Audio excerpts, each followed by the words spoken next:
actually support anti-cult movements. These individuals act in unison, pursuing their own goals and benefits, which have nothing to do with religion itself. Therefore, it's crucial to distinguish between religion as a system of values and beliefs, and those who have infiltrated it with malicious intent to use it as a cover for their destructive activities.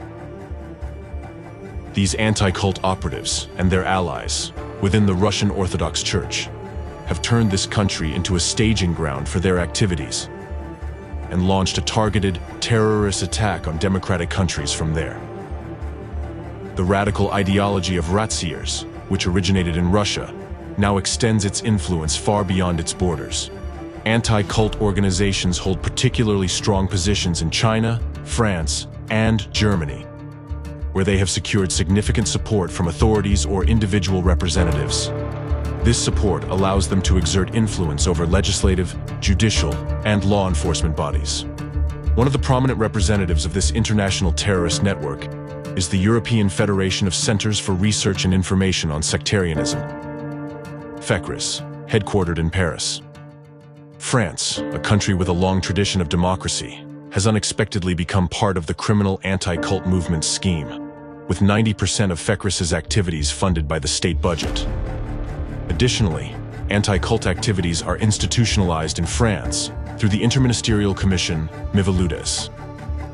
However, the actions of this commission, as well as those of FECRIS, have repeatedly faced criticism from the international community, including for employing violent deprogramming methods, forcing individuals to renounce their beliefs through literal tortures, against members of various religious groups.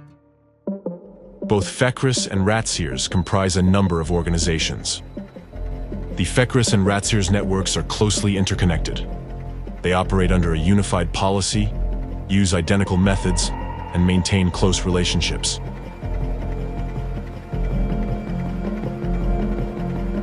For instance, Alexander Dvorkin, president of Ratziers and Russia's leading anti-cultist, also served as vice president of FECRIS and still remains a member of its board of directors.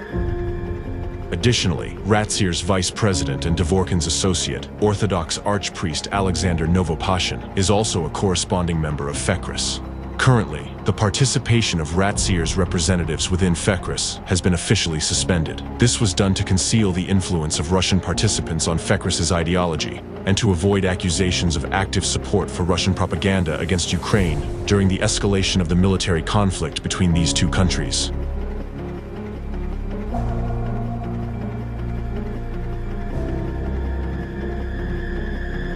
Despite their official charters, claiming adherence to international conventions on human rights and freedoms, the reality is that anti-cult organizations operate in a starkly different manner. Since their inception, these anti-cult organizations have repeatedly discredited themselves through anti-democratic and unlawful activities, which include the deliberate spread of lies and slander, intentional incitement of violence, the use of destructive manipulative techniques, the instigation of conflicts fueled by interreligious hatred, and the targeted persecution of dissenting groups, sometimes even leading to physical assaults.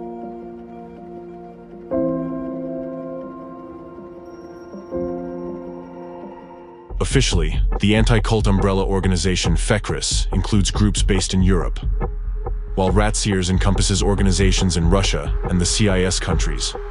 Both associations actively collaborate with anti-cultists from the United States.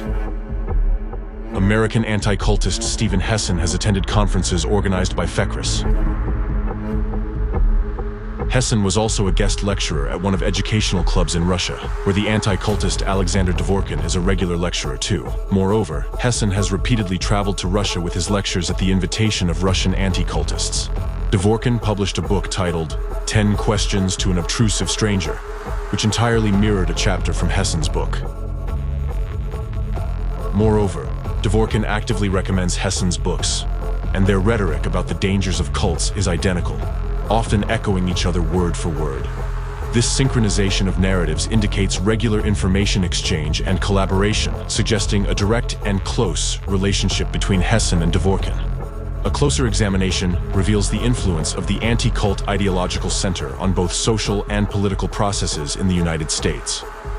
This will be discussed in more detail later. Another fact pointing to the influence of the anti-cult ideological center on the U.S. is that in the 1990s, American newspapers, including prestigious outlets like the New York Times, suddenly began actively quoting Alexander Dvorkin and his subjective assessments of so-called cults, not only in Russia, but in other countries as well. Doesn't it seem odd that the comments of a Russian cult expert suddenly appear in such well-known newspapers as the New York Times? It's noteworthy that the views and comments of a relatively unknown Russian cult expert were featured in the New York Times. Despite the usual difficulty of achieving such exposure, even for top-level experts. This could be the result of financial investments, or bribery of the media, or even the presence of certain influence agents within the media. Regardless, this indicates the existence of a coordinated force to integrate the opinions of Russian extremist anti-cultists into American publications. Now, using the activities of the umbrella organizations Fekris and Ratsiers and their leaders as examples, let's examine the criminal methods of their operation, which might qualify the activities of anti-cult organizations as terrorist acts. How do anti-cult organizations operate, and what is their role in executing the enemy's global plan to destroy democracy? In the flood of news, many of you have come across terms like destructive cults, totalitarian sects, or even killer cults.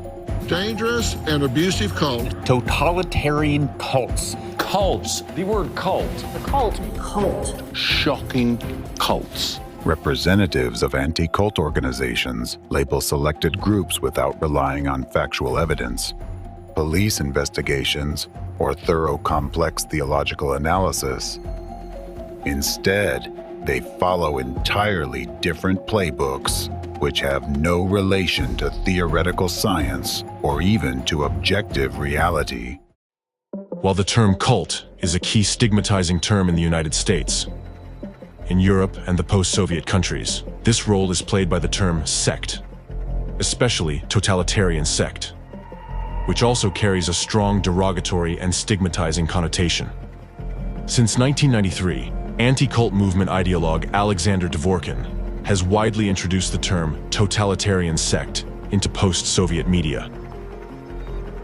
The term totalitarian, borrowed from political science and propaganda language of the Cold War era, evokes associations with oppression, camps, imprisonment, barbed wire, forced labor, and meager food.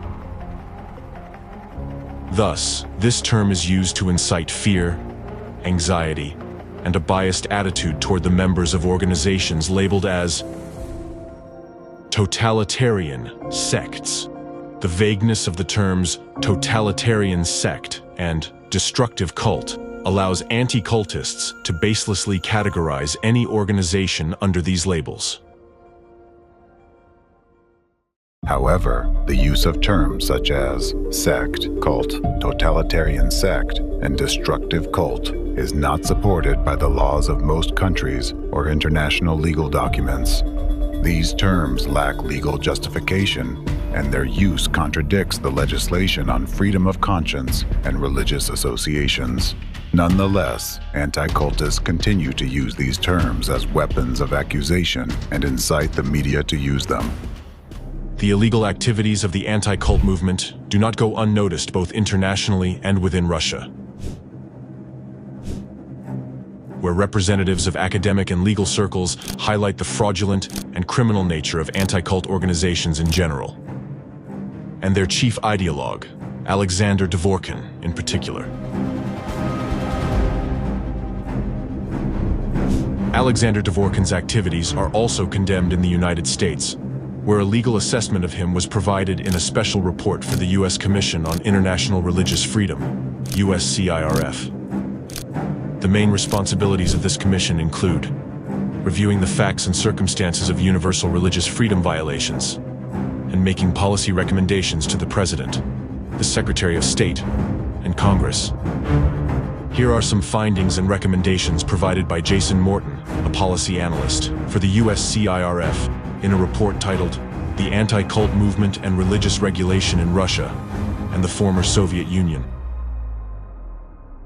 Dvorkin has long provided the anti-cult movement with a veneer of intellectual credibility. Alexander Dvorkin and his associates have carved out influential roles in government and society, shaping the public discourse on religion across numerous countries. Claiming to be experts in academic fields like religious studies, psychology, and sociology, they are rarely qualified in any of them, and often rely on discredited theories and methodologies to promote their ideological agenda. The anti-cult movement is fundamentally a propaganda outlet, conducting a highly effective information war against religious minorities throughout Russia and many of the countries in which it retains influence. The US government should publicly censure Alexander Dvorkin and the St. Irenaeus of Leon Information Consultation Center, SILIC, for their ongoing disinformation campaign against religious minorities. Counter propaganda against new religious movements by the European Federation of Research and Information Centers on Sectarianism, FECRIS, at the annual OSCE Human Dimensions Conference, with information about the ongoing involvement of individuals and entities within the anti-cult movement in the suppression of religious freedom. Thus, representatives of the anti-cult movement do not hold a scientific position or have research motives, although they often disguise themselves as such. In reality, they intentionally introduce the concepts of destructive cults and totalitarian sects into the information space, using them to incite hatred and religious intolerance in society. The criteria and accusations they use to classify certain organizations as cults and sects are not recognized both in academic circles and within the legal framework. Attaching a harshly negative label is the first step in a systematic scheme of conducting information terrorist attacks. The goal is to transform followers of peaceful organizations and law-abiding citizens into objects of hatred and hostility without any factual basis. Dehumanization. The process of dehumanization is the first step in the actions of anti-cult organizations aimed at eliminating those they find undesirable. This method is used to push the victim out of the social field, making them highly vulnerable. After all, if a group of people or an individual is labeled a cultist or cult member, the victim immediately loses his or her human image. This stigmatization creates the conditions for further violations of human rights and freedoms. Dehumanization serves to justify future crimes, dull the conscience and critical perception among the population. Dehumanization is the processing of society to accept and participate in future crimes. Presently, anti-cult terrorists have managed to implant the following mindset in the masses: cultist equals non-human. To achieve their goals, representatives of anti-cult organizations utilize the media, propaganda, the dominant religion in their country, law enforcement agencies, and even governmental structures. Totalitarian sects are dangerous. They pose a significant social threat. When most people use the word cult to define a group, they mean a destructive cult. Cults that hurt people through abuse. This could be physical, mental, emotional, sexual, or financial exploitation. Often deceptive, coercive, abusive, and relentlessly authoritarian. A myriad of different types of mind control cults. There are religious cults and therapy cults and business cults and political cults. Cults of personality with a... Any cultic structure always fights against society, demonizing and speaking negatively about it, which is natural. And studying the history of any given cult organization, we understand the serious threat they pose on a personal level, at the family level, societal level, and even at the national security level. The goal of any cult is power and money. Each totalitarian sect that is a cult has global plans. Each totalitarian sect strives for power and control over the world and over everyone. That's what makes them cults. They may temporarily cooperate with each other as long as they have a common enemy. and this common enemy for them is primarily orthodoxy. Right now, while you were listening, some of you might have had thoughts in the background like, what's wrong with what the anti-cultists are saying? Cults are indeed dangerous, and all cult members are brainwashed, foolish, or deceived people. You might be surprised when I tell you that these thoughts are not your own personal convictions. These thoughts are actually the result of the anti-cultists' efforts to artificially implant these destructive images into your subconscious through the information field. Many of you, when hearing the words cult or sect, recall real examples of dangerous cults you have heard about in the media, whose activities have caused harm to people and society.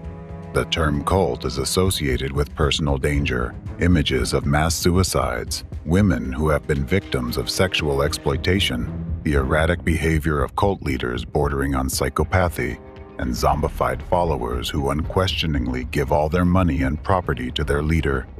However, think about how long ago did you meet such things in real life, and what is your knowledge of new religious movements, aside from the negative images spread by anti-cultists?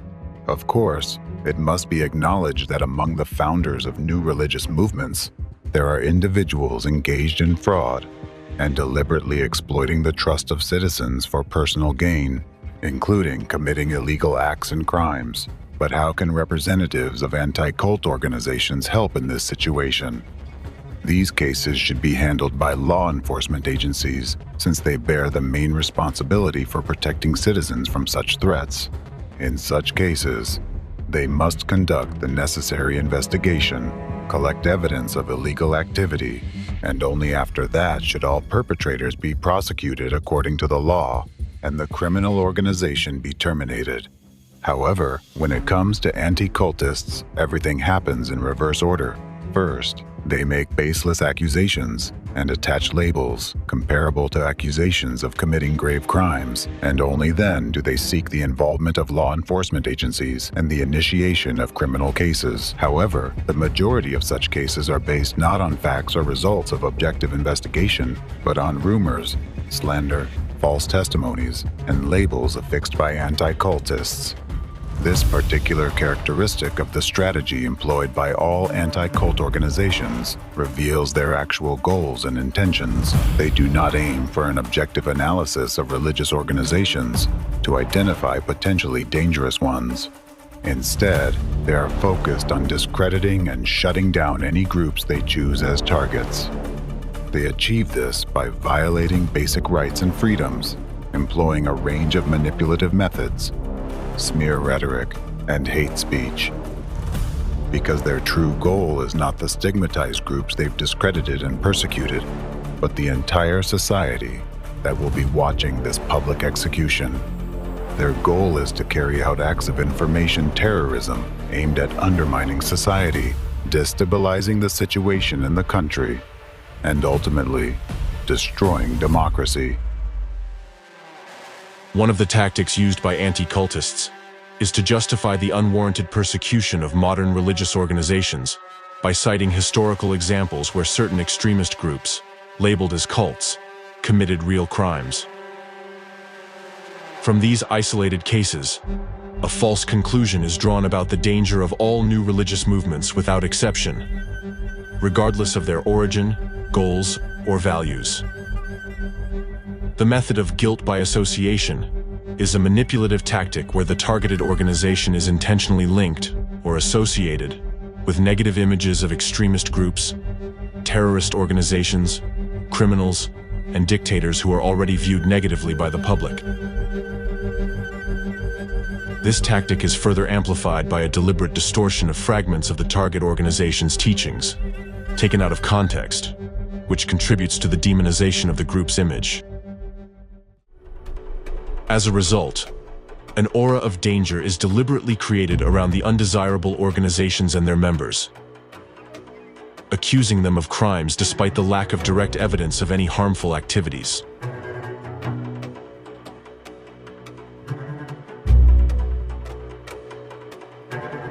Such actions by representatives of anti-cult organizations denote a complete violation of the presumption of innocence. as proclaimed by Article 11 of the Universal Declaration of Human Rights, which states that every person has the inherent right to be presumed innocent until proven guilty according to law. Violating the presumption of innocence is an illegal act aimed at spreading intentional slander and misleading the public. Mass media are accomplices of anti-cult terrorists.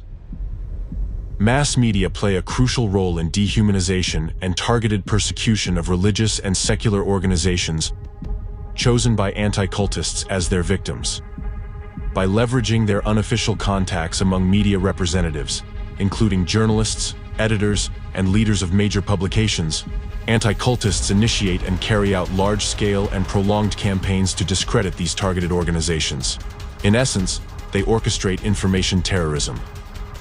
Therefore, the cult works ahead of the curve.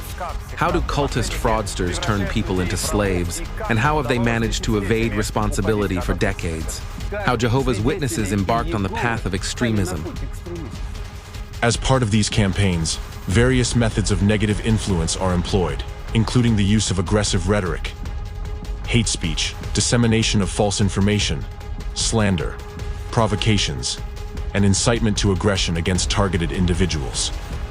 In this process, unscrupulous media representatives are recruited into this network of cooperation, willing to engage in dubious actions to achieve their goals, meaning committing information terrorism.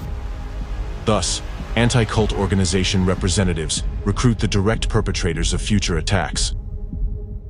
Additionally, anti-cultists create the image of victims from some of the recruited or interested individuals who have allegedly suffered from the malevolent influence of the stigmatized organization.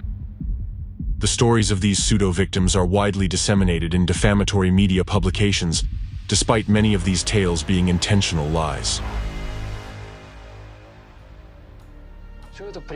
All this inevitably leads to crime, which in fact exists in the vast majority of cults, or potentially exists in one way or another. Violations of the law begin. At first a few, then more, and then it's more often, and these are obvious crimes, and they absolutely violate all moral norms. This is how anti-cultists label a targeted group as dangerous and manipulative, though in reality, it is their own actions that are dangerous and manipulative. Through their people in the media, they conduct genuine psychological processing of society. This, in turn, allows them to manipulate the aggressive sentiments of the public, the sentiments that they themselves have provoked. They implant explicit narratives in people's subconscious that all the organizations they label are cults and are dangerous, and that cult members are non-humans. This simple formula plays on the basic instincts of every person, evoking fear for their own lives and the lives of their children, creating an image of a constantly looming threat. Naturally, the reaction to this stimulus is self-defense, with only two options, fight or flight. Since anti-cultists accompany their propaganda with incitement to hatred and encouragement of unlawful acts, the dominant response becomes fight or even destroy. Under this scheme, anti-cultists can dehumanize and demonize any organization they consider undesirable, pushing it outside the bounds of the social field. When you hear the word dehumanization, it might seem abstract to you.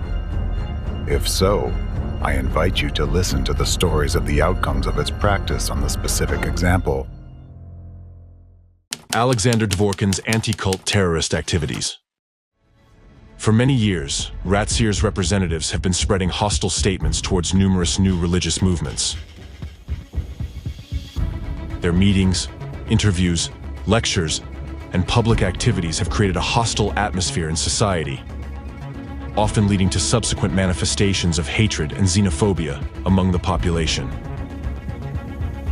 For instance, the ringleader of the anti-cult group in Russia, radical ideologist Alexander Dworkin, has waged an active disinformation campaign against the Christian movement of Jehovah's Witnesses in Russia since the beginning of his anti-cult career in 1993.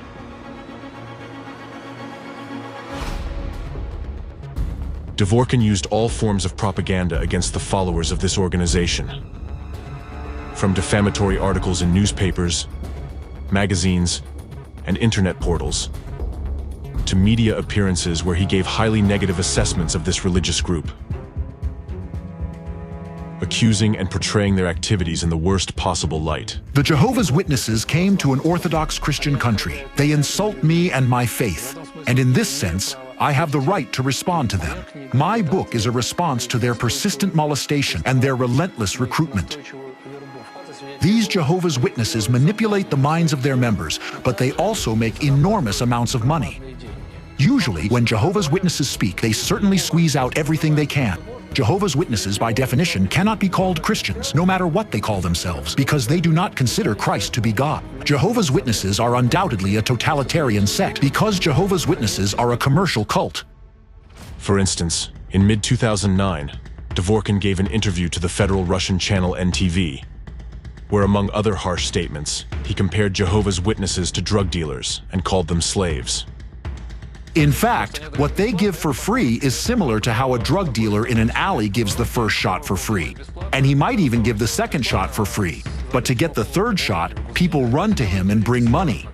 This is done by people for free, who live in Bethels and work irregular hours in exchange for a bed in a dormitory and meals in a common dining hall. Food comes from Jehovah's Witnesses' farms. Similar slaves produce the food there. In other words, the expenses are minimal. This interview, which was clearly propagandistic, contributed to a surge of hatred and aggression against Jehovah's Witnesses and caused a drastic increase in religiously motivated crimes in Russia, including attacks on prayer houses and private homes of believers, as well as threats and brutal physical violence. Here's a far from complete list of acts of violence against Jehovah's Witnesses, committed by Russian citizens in 2009-2010 following Dvorkin's speeches.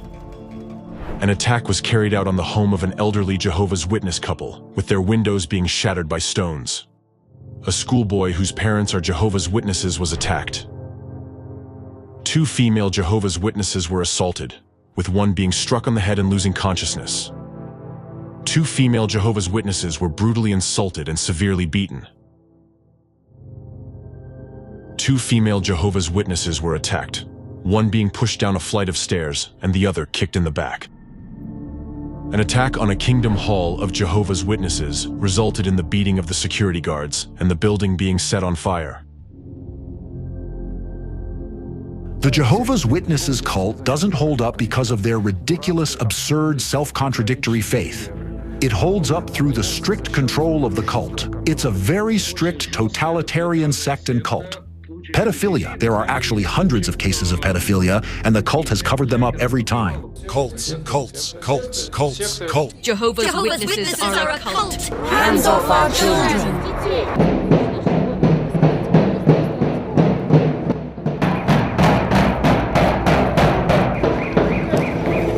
Belgorod is a cult-free territory.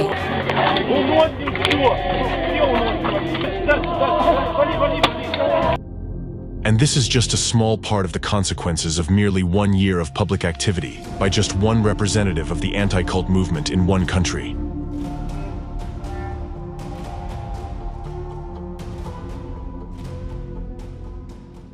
Dvorkin's public, extremist, and baseless statements led to a series of attacks and acts of violence against Jehovah's Witnesses and other religious groups in various regions of Russia in 2009-2010. Numerous cases have also been recorded where large families of Jehovah's Witnesses were harmed in various ways, had their property damaged, and had their homes burned to the ground. All of this was done by individuals influenced by Dvorkin's manipulative speeches, which carry a hidden message of denying human rights of stigmatized groups of people and turning them into public targets.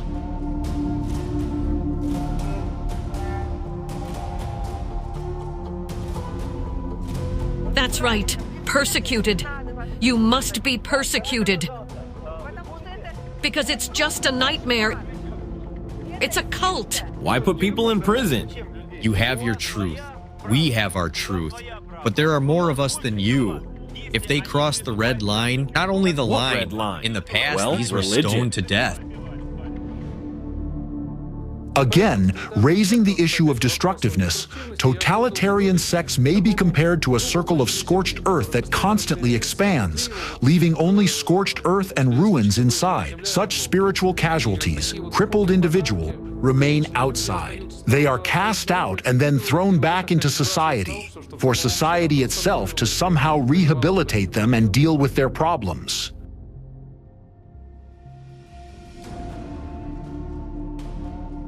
Let's consider an example of using a manipulative method aimed at forming an image of the enemy and dehumanizing certain groups of people. Please note that in his public speeches, Alexander Dvorkin regularly repeats the following stigmatizing comparison.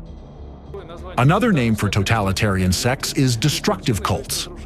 Destructive meaning ruinous, like cancerous cells that enter the body and spread metastases throughout the organism until the body dies. Cults behave in society like a cancerous tumor in one's body, draining nutrients from society and feeding off it until the body itself dies. Just as a cancerous tumor destroys the body, a cult similarly destroys society from within. Dvorkin's use of such metaphors as scorched earth and cancerous tumor in relation to people who are labeled sectarians or cultists is not accidental. Dvorkin deliberately voices these vivid negative figurative comparisons in order to bypass your critical thinking and dehumanize representatives of those communities in your eyes, intentionally associating them with something extremely dangerous and harmful, something that requires immediate elimination. Such a comparison activates the mechanisms of black and white thinking in your mind when an object that a manipulative narrative is focused on is regarded as an absolute evil requiring unconditional rejection.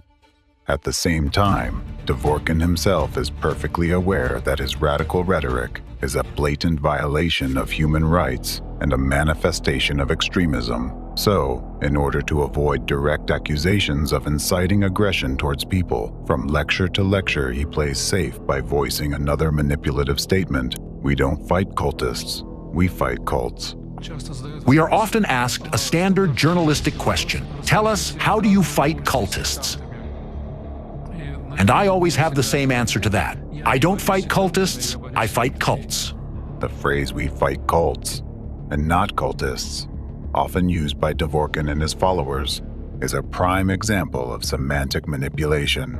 This statement contains a dichotomy that creates an illusion of differentiation between the concept of a cult as an organization and the real people who are its members. However, in reality, such a differentiation is impossible since any organization consists of people and cannot exist without them. Dvorkin's manipulative statement ignores the fact that the activities of the organizations he called cults and the personalities of the so-called cultists are inextricably linked. This means that he calls people cancerous tumors in scorched earth, thereby causing public hatred towards them. To make the essence of this manipulation clearer to you, please answer the following question. When you heard this comparative metaphor that cults are cancerous tumors, what image appeared in your mind? Some kind of abstract image of a cult? Or did you see an image of specific personalities whom you associate with the word cult, whom you yourself know or saw in the media?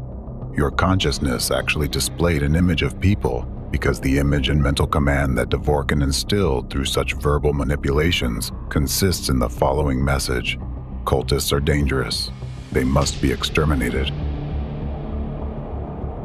Such manipulative techniques used by representatives of the anti-cult clique provoke cognitive dissonance in your mind, forcing you to accept negative images without critical assessment of those. This provocation of cognitive dissonance is a form of mental violence, inasmuch as it undermines independence of a person's thinking, forcibly instills hatred in him towards his fellow citizens, and gives him a direct instruction for violent actions. Please note that anti-cultists use this technique of covert cultivation of hatred to your detriment in many spheres of life, when they need to make you hate those people whom they target, when they need to set one part of society against another, causing a wave of hatred and violence within society. Manipulative methods used by Alexander Dvorkin constitute illegal actions that have already caused severe psychological, moral, and physical suffering among the population and have led to many deaths, details of which will be discussed later. Dvorkin's public statements bear clear signs of incitement to hatred and meet all the criteria of the threshold test established under the Rabat Plan of Action. According to widely recognized international legal norms, such activities should be prohibited by law, and all individuals involved in their execution should be held accountable in accordance with the law. Interestingly, Alexander Dvorkin, the leader of anti-cult organizations and the author of the term totalitarian sect, opposes the introduction of a legal definition for cult. This is because it would then be necessary to prove, based on facts, that an organization is indeed a totalitarian sect or destructive cult, and that the accusations against it have a factual basis. As the leader of the anti-cult movement in Russia himself stated, most of these cases would be lost. 22 years ago, I started dealing with cults. I used to say that we urgently needed to introduce a legal term cult to address this issue. However, soon I realized that it is absolutely impossible to do it now, in the current situation.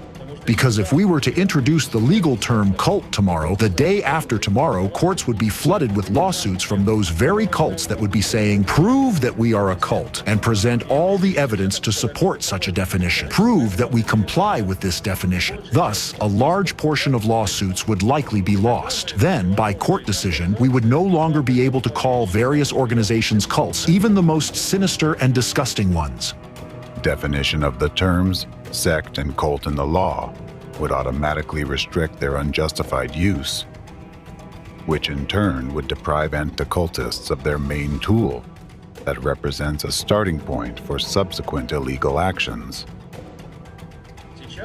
Now, we at least don't have such a legal term, therefore we can call cults cults.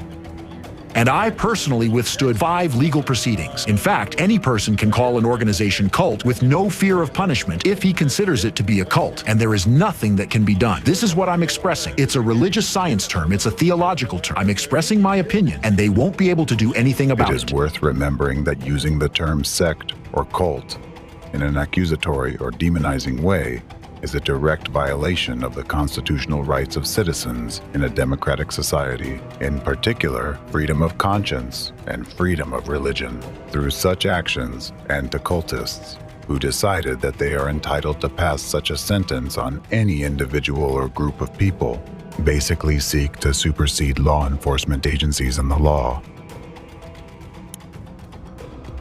At a time when anti-cult terrorists carry out their destructive activities in various countries, introducing the mindsets they need among masses of people, the number of hate crimes against religions and beliefs is growing proportionally.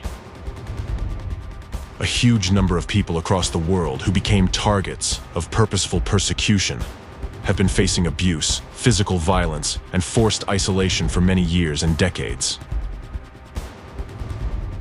They experience mental violence, moral oppression, fear, and humiliation. When someone tries to label you as a cultist, it's extremely dangerous. Essentially, such a label in society marks you as a target that can and should be destroyed. This is similar to how the Nazis once forced Jews to wear yellow stars. This mark created a chasm between Jews and the rest of the population, highlighting their difference, marking them as others and non-humans, and making them easy targets for aggression on the part of people influenced by propaganda. The yellow star signaled that its wearers could be treated as less than human. Using the yellow star was one of many ways the Nazis dehumanized Jews and prepared the ground for their mass extermination. Ultimately, this labeling led to one of the most tragic chapters in human history, the Holocaust.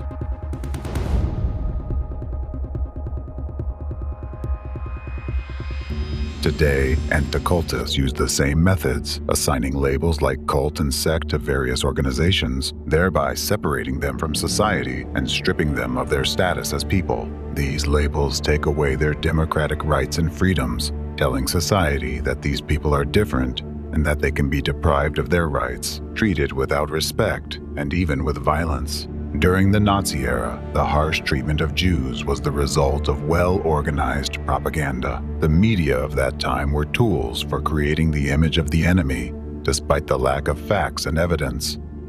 Similarly, today, innocent people labeled as cult or sect members by anti-cultists become victims of accusations for crimes they did not commit.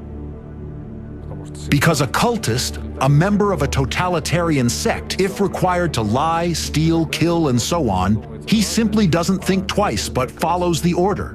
Because he would act, for the benefit of the whole world, for the salvation of humanity and so on. What does some insignificant human life matter that gets in the way of this? Undoubtedly, for this, any means are justified. But that's more of a fanatic than a cultist. Any cultist is actually a fanatic by definition. You use the term war, saying we need a war. I mean, these are different kinds of people. Doesn't it bother you? This is just an emotional question. Well, it's a fight. It's a war. Call it what you wish, but it really doesn't bother me. It's a war against inhuman organizations that enslave people and deprive them of freedom. Stigmatizing certain groups and communities by defining them as cult, totalitarian sect, or destructive cult shapes public perception of them as highly negative and dangerous entities.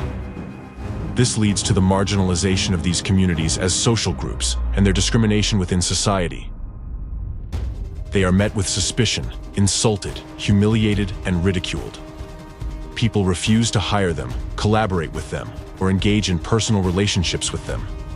The problems these individuals face are numerous, from public condemnation, conflicts, and threats to physical violence, criminal prosecution, searches, and more. Stigmatized individuals become targets. They are hated, despised, and avoided. They are met with anger and disgust. They can face anything, from disdainful avoidance to violence, including murder. And this happens solely because anti-cultists chose them as targets.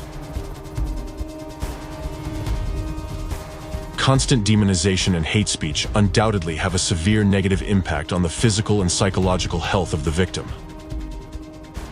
This topic has been extensively researched by psychologists and psychiatrists. A report published by the American Psychological Association compares the symptoms observed in victims of hate crimes to those of post-traumatic stress disorder. A study conducted in the United States in 2001 showed that victims of hate crimes experience more severe consequences than victims of other types of crimes. Victims of prejudice, members of stigmatized groups, often experience depression, which may include sadness, fatigue, anhedonia, hopelessness, social withdrawal, or even catatonia. Victims of prejudice also experience stigma, a state of personal shame and devaluation, which is a crucial component of depression.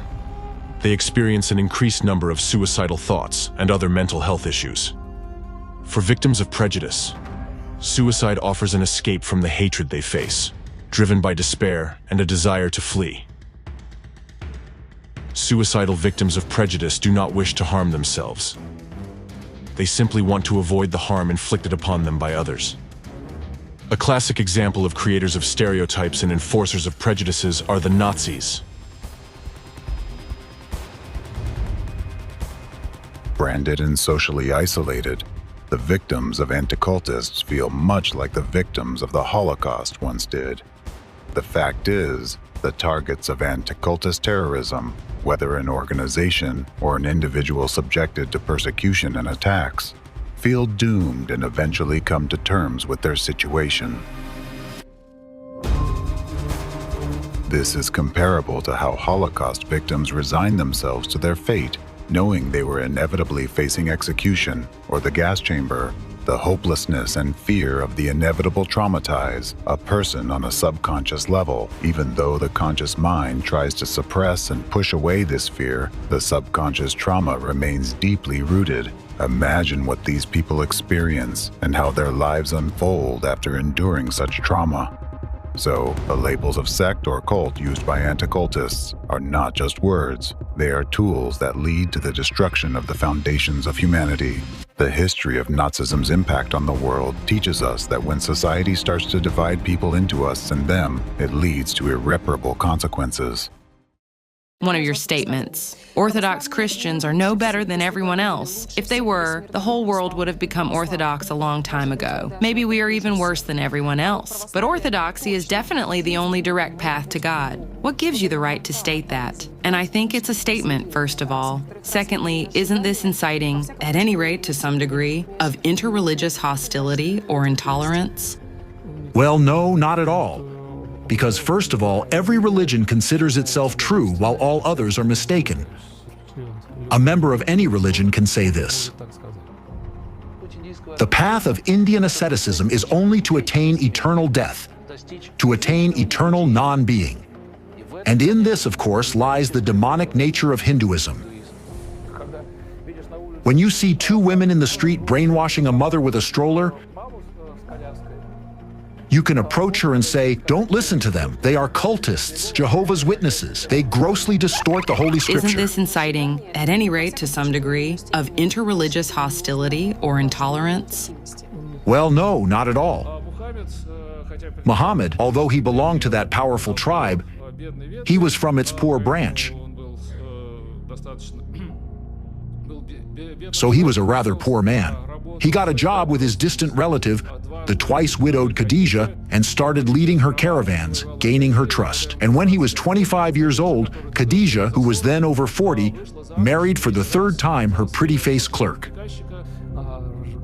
Inciting interreligious hostility is if I insult specific bearers of one or another particular religious idea.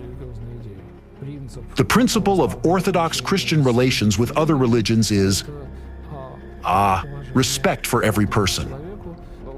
Long before he arrived, all of Moscow was covered with posters of this man with a horse-like face, and it was inscribed that the great Tony Robbins had arrived, and everyone was wondering what this was all about. Then Muhammad had some strange visions and revelations. Some people believe he had epileptic seizures. Tom Cruise is the Goebbels of Scientology, the minister of propaganda. Thorov himself is a very gray and dark man. He speaks very boringly. He is sort of like a very dull, gray person, and respect for every person. Who do we know? What cultists do we know? Street beggars? Annoying recruiters who knock on our doors? Cults are dangerous at the societal level because, unlike traditional denominations that enrich society and create culture, cults give nothing to society. We don't know cultists who are respect for every person. Writers, artists, music composers, philosophers, and so on, they only drain society of its vital resources, just like a cancerous tumor pulls the vital resources from the body until it eventually destroys it. The cancerous tumor pulls the vital resources from the body until it eventually destroys it. We can discuss each of the cults, many of them, talking about how exactly these totalitarian schemes are embodied in their teachings. The International Society for Krishna Consciousness, or the Hare Krishnas. This cult had a lot they would like to conceal. There was drug trafficking, arms trade, and murders. Overall, it is quite obvious that the International Society for Krishna Consciousness is a ruthless group aiming to seize power. It is built on strict totalitarian principles and dreams of spreading those principles to the entire global population. It seems clear that this is one of the attempts of the impending Antichrist. It is obvious. Perhaps the International Society for Krishna Consciousness is one of the actual forerunners of the Antichrist who ultimately seeks to seize power worldwide. Possibly, it is through these very methods that his advent is being prepared. There can be no equality between Orthodox Christianity, which has existed in Russia for 1,000 years, and a tiny marginal cult like the International Society for Krishna Consciousness, which appeared here just a couple of decades ago, but loudly demands to be recognized on a par with orthodoxy and given preferential treatment. There was an attack on the temple of the Moscow Society. In Barnaul, there was an attempted attack on Krishna worshippers. Krishna worshippers were beaten in Moscow. Krishna devotee was beaten. Scientology is one of the most dangerous totalitarian sects. And Scientology surpasses many cults in its destructiveness. I've seen many ex-Scientologists who were absolutely just severely mentally ill. I'll repeat again, cults are very aggressive and very deceitful. With the mentality of a slave and the mentality of a whistleblower. He works for intelligence services. He's been gathering information since he was a child. I mean, he brings money, he brings information. If you're in Scientology, when you finally run out of everything, when you run out of money and your mental health or physical health, they will get rid of you. They will throw you out on the street and forget about you. FSB released video of searches at Scientology centers.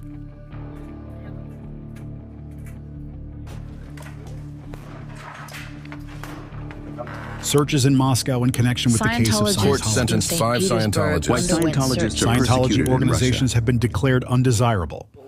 Among neo-Pentecostals, there is a tithe, but again, no one counts it. Yet, there is such an ordinary elementary principle of extortion. It's an alternative version of Christianity created by the enemy of the human race, which is called Christianity, and from which the entire essence of Christianity has been hollowed out. Neo-Pentecostals are 300,000 plus activists who will go where they are told and do what they are ordered to do. This is not a figure of speech. On the Pentecostal church. Searches conducted at the homes of leaders of the new generation of Pentecostals disrupted a Pentecostal worship service. Charge. Thus, public activities of the ringleader of the Russian anti-cult clique, Alexander Dvorkin, exhibit signs of crimes associated with terrorist activities. Hostile statements that create an atmosphere of intolerance, resulting in verbal abuse, threats, and physical attacks on people, as well as attacks on buildings, including arson. This is incitement to commit terrorist acts that spread hatred and endanger lives. It also hinders the enjoyment of human rights, including the right to life, liberty, and security.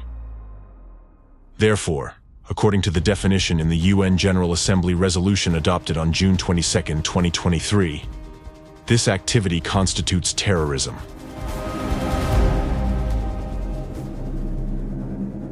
An aggravating circumstance is Dvorkin's deliberate use of special hidden manipulative methods and technologies aimed at covert influence, programming, and control of human behavior. Their use is directly evidenced by the fact that his public activities provoked a wave of violence among the population towards stigmatized victims, including physical violence against them, up to murders. These manipulative technologies operate bypassing critical perception through consciousness and directly affecting a person's deep subconsciousness. It is exactly the destructive mindsets and commands implanted into people's subconsciousness without their knowledge that force people to subsequently commit acts of violence and hatred against targeted individuals, chosen not by themselves, but by Dvorkin. He has artificially incited a wave of hatred and negativity in people and forced them to act. In a literal sense, Dvorkin has directed those individuals, like torpedoes, against their will and desire towards his chosen targets. Therefore, all those individuals who committed acts of aggression against other people who are just like them, but marked by anti-cultists with a yellow star, are also victims of informational terror attacks. Dvorkin had programmed them for those actions in advance at the level of subconsciousness. When he used manipulative technologies in his speeches, they were literally forced to act this way. And unknowingly, by attacking innocent people, they were enacting someone else's malicious will. This is why Dvorkin's speeches had such a powerful effect on people. Although in the overwhelming majority of cases, evidence for his accusatory speeches was not presented, the mere utterance of these labels was enough to provoke an explosive reaction in society and a wave of brutality against the labeled groups. The use of these hidden manipulative technologies within the anti-cult movement was first introduced by Alexander Dvorkin. This has since become a common practice for creating informational terror attacks by all anti-cult organizations, including Ratsirs and Fekris. These very methods enable anti-cults to influence people against their will. Moreover, It doesn't matter if this happens directly through personal contact or remotely through media messages. The power of influence remains unchanged. More details about the technology itself, as well as about the source where Dvorkin received it from, will be provided a little later. Representatives of anti-cult organizations use foul techniques of manipulative psychological influence on the masses to carry out real acts of terrorism. Until recently, it was believed that informational and psychological terror attacks were not as frightening as physical ones because they supposedly did not kill anyone directly like a bomb explosion would. But in reality, informational terror attacks are much more dangerous and destructive, most of all because they are conducted covertly, operating at the subconscious level, easily penetrating the critical thinking barrier of the conscious mind and infecting people with destructive beliefs, thereby creating new terrorists. The impact radius of such attacks is much larger than physical ones because by acting through the informational space, they are not limited by space or time. The most terrifying aspect of this situation is that for a very long time, up to today, a vast number of real terrorists have remained unpunished. However, while their methods of influencing the depths of the subconscious can go unnoticed by the masses, the demonization and groundless accusations of groups of people stigmatized by representatives of anti-cult organizations and systematic violation of the presumption of innocence are always in full sight. Even by this one factor alone, they can now be easily identified and held accountable to the fullest extent of the law for their complicity in and perpetration of terrorism. Anti-cultists' influence on law enforcement agencies. Public activities of anti-cultists are merely a preparatory stage for further involving law enforcement and security forces in suppressing religious groups. For this purpose, under the guise of educational work, members of anti-cult organizations deliver lectures and arrange consultations for law enforcement agencies, including police academies and security management, where they continue to propagate the same messages that cult members are a threat to society. Anti-cultist Alexander Dvorkin gave a lesson to students in Chelyabinsk. Cults lure people in through deception, withholding information